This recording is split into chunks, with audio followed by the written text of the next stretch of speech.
We will spend the next 24 hours on board the renowned Lakeshore Limited Amtrak Sleeper Train, which will take us overnight through 5 states from New York to Chicago along some of the prettiest shorelines of the USA. We'll travel along the south shore of Lake Michigan, the Mohawk River, and the Erie Canal, following a famous Native American highway. Our train leaves from Penn Station. Every day, 650,000 people pass through here, which is more than all 3 New York City area airports combined. Since we booked a private roomette, we had access to the Amtrak Lounge. The lounge is modern and comfortable. Food and soft drinks are included, which made waiting for our train a pleasant experience. We were called to board, so we headed down to track 8, and 15 minutes later, right on time, the train left the station. We're really excited because this is our first time ever on a sleeper train. Friends have told us that this route is gorgeous in winter, so we can't wait to experience it.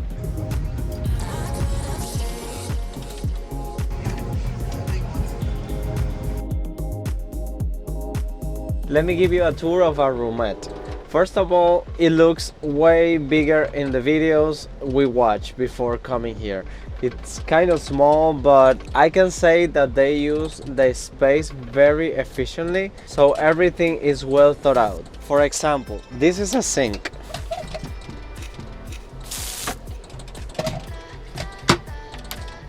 This is a toilet.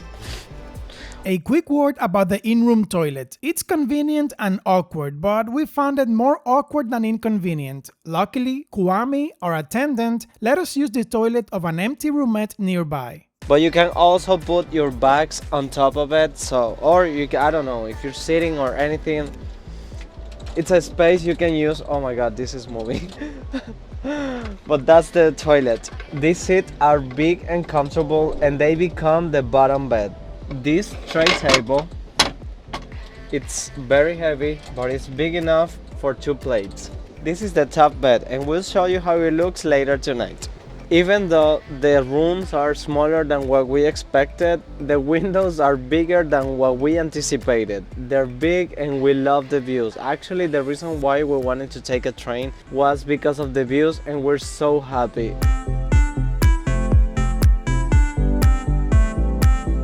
I'm taking over Johnson to go over the small details of the cabin because it looks like a cockpit in here. Johnson already mentioned the sink and the toilet. Here we have paper cups, soap for the sink, towels. Here we have a knob for the speaker volume, that's for the conductor announcements, and buttons for different lights. Here we have this one, low and off, and the reading light. Here we have grates for the air conditioner. If you pull this knob, you get an airflow, and if you push it, you close it. You have 2 water bottles when you enter your cabin. On this side, you can set the temperature using the thermostat. You can press this button to call the cart attendant. You have 2 air conditioning vents. You have 3 settings, low, medium, and high, and the off position. On this side, you have the same controllers on the seat as the other side. You have 2 hangers for coats or clothes, personal tissues and wipes, and a small trash can. This switch controls the mirror light, and this switch by the door also controls the ceiling lights. The door locks for ultimate privacy, and you can close your drapes so no one can see you when they're walking down the hallway.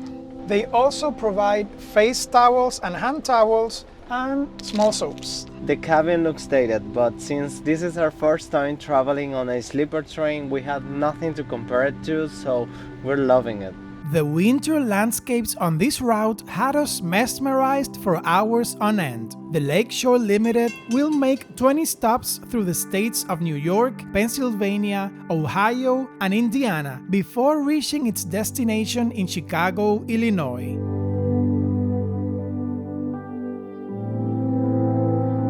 Some places we stopped along the way have a rich history.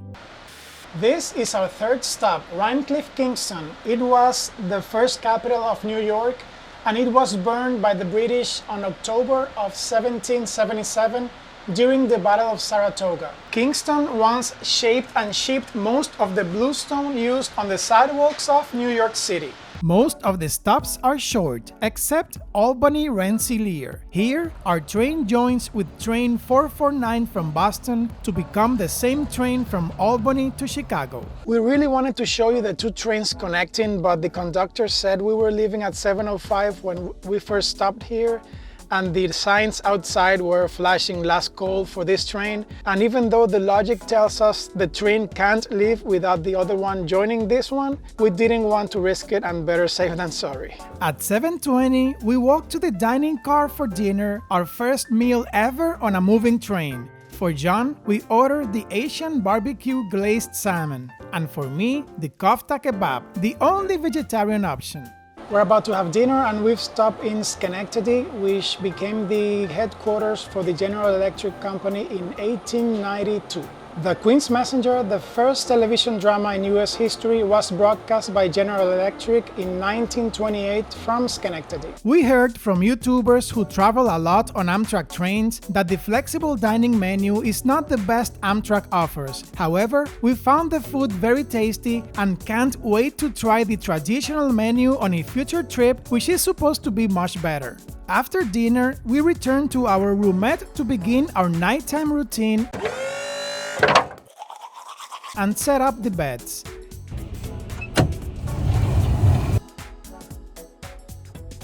I took the bottom bed and John the upper one, which had straps to prevent him from falling while sleeping. A great thing is that the top bunk also has a window, so it doesn't feel claustrophobic. We said goodnight and fell asleep, cradled by the swaying of the train.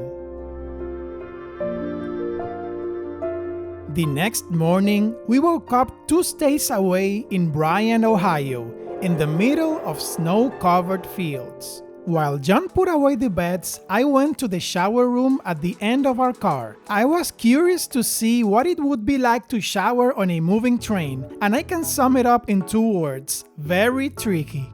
Breakfast was good, but not as tasty as dinner. Although they offered a nice variety of items, they didn't have an entirely vegetarian dish. We ordered the continental breakfast and the 3-egg omelette. We went to the Cafe Car, 8 cars away next. You can buy snacks here throughout the day, and it is where passengers traveling in coach buy their meals. While the train quickly approached Chicago, we returned to our roomette to finish packing. It seems the train is on time. We're really hoping to get to Chicago with enough time to try a Chicago-style deep dish pizza for the first time. When we get to Chicago, we are going to catch another Amtrak train, the Capital Limited, to Washington, D.C. We are going to link to that video at the end of this one when we upload it. 40 minutes later, as scheduled, the Lakeshore Limited reached its destination, the Windy City. We just got to Chicago, so we better go and grab our deep dish pizza. If you want to watch our trip from Chicago to Washington, D.C. on the Capital Limited Amtrak Sleeper Train, click here next.